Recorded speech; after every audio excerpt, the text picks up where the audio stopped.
Como eu disse, a gente vê átrios, ventrículos e divisão. A gente não vê artérias na imagem de 4 câmaras. Então, tudo que é alteração arterial, a aorta e a artéria pulmonar, a aorta que sai do ventrículo esquerdo, a pulmonar que sai do ventrículo direito, a gente não vê na imagem de 4 câmaras, né? É claro que às vezes você tem uma obstrução grave, uma estenose aórtica grave, e aí o ventrículo esquerdo vai estar menor ou dilatado e você, na imagem de 4 câmaras, suspeitou de algum problema. Agora, existem, por exemplo, duas patologias que são as cardiopatias cianóticas mais frequentes, que é a tetralogia de Fallot e a transposição das grandes artérias. As duas têm imagem de 4 câmaras normal. A tetralogia de Fallot, por quê? Porque a comunicação interventricular, que é um dos componentes da tetralogia de Fallot, ela fica embaixo da aorta, é no septo, mas é lá na via de saída. Se eu não sair da imagem de 4 câmaras e fazer a minha varredura até o local da aorta, eu não vejo essa CV. O outro componente da tetralogia de Fallot é a aorta cavalgando o septo interventricular. Eu preciso ver a aorta para ver esse cavalgamento. E o outro componente é a artéria pulmonar menor. Eu também não vejo na imagem de 4 câmaras, eu tenho que olhar a artéria pulmonar. Então, toda essa alteração da tetralogia de Fallot não altera a imagem de 4 câmaras, sim, vias de saída, ou a outra imagem que a gente fala que é 3A de traqueia, que é uma imagem bem importante, que a gente compara o tamanho da pulmonar com a aorta e com a veia cava superior, né? E a outra patologia, que é a transposição das grandes artérias, é uma cardiopatia grave. A aorta sai do ventrículo direito e a pulmonar sai do ventrículo esquerdo, então elas estão trocadas. Agora, para o coração, naquela fase fetal, tanto faz que artéria sai dele, as pressões são muito parecidas, então não altera os ventrículos, então eu preciso ver as artérias. Se eu não vejo as artérias, eu não vejo que a aorta e a pulmonar elas estão transpostas, saindo dos ventrículos errados, né?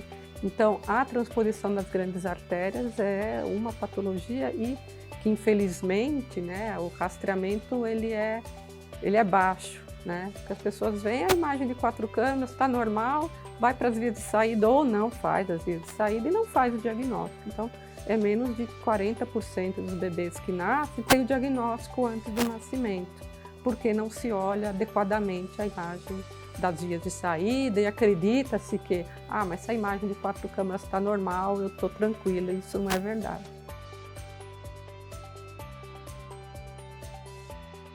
4 câmaras não é suficiente. Se eu olhar só a imagem de 4 câmaras e falar, não, já vi, tá bom, átrios ventrículos normais, não tem nenhuma cardiopatia, eu vou diagnosticar menos de 40% das cardiopatias. E eu vou deixar de diagnosticar aquelas cardiopatias que têm melhor resultado até.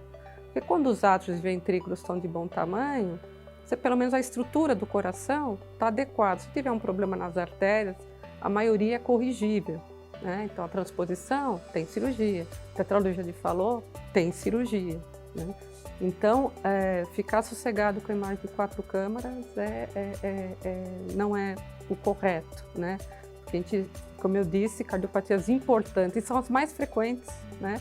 Tetralogia de Fallot, transposição da cianótica, são as mais frequentes, não vão alterar a imagem de 4 câmaras.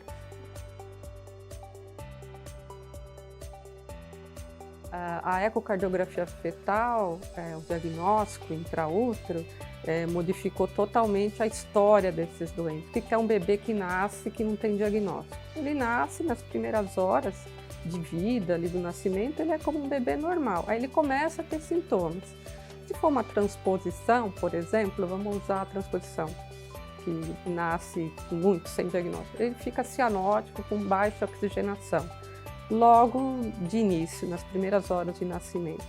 E aí começa aquela correria para descobrir por que o bebê está roxinho. Ele pode estar cianótico, ou porque ele tem um problema pulmonar, ou porque tem uma cardiopatia. E até ele fazer o diagnóstico, perde-se tempo.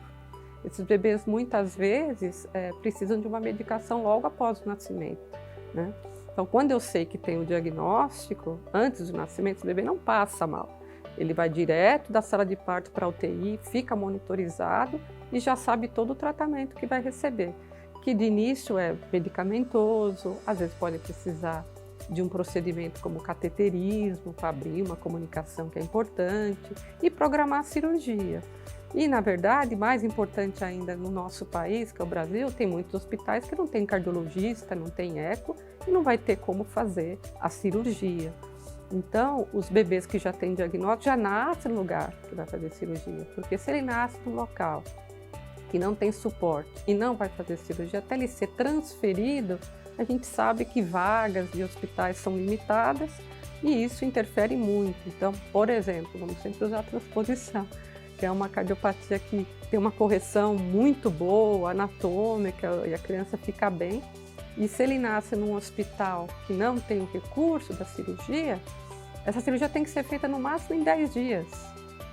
15 dias no máximo, depois a cirurgia já não fica boa, ou não dá para fazer, né?